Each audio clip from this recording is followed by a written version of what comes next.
ก็พามาชมรถลูกค้านะครับลูกค้าจากชลบุรีนะครับวันนี้เอารถมาทำนะครับ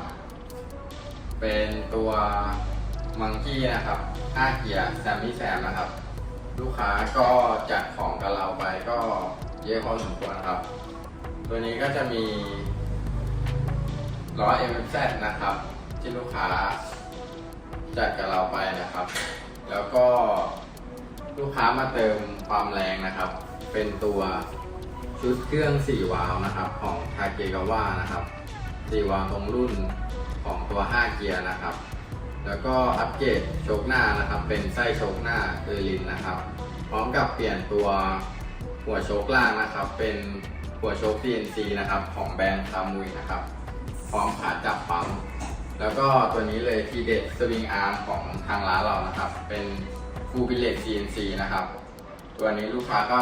จัดติดตั้งเข้าไปในรถเหมือนกันเดี๋ยวเราพาไปชมนะครับว่าขั้นตอนการติดตั้งเป็นยังไงแล้วก็ติดตั้งเสร็จจะสวยงามแค่ไหนครับเดี๋ยวพาไปดูกันครับ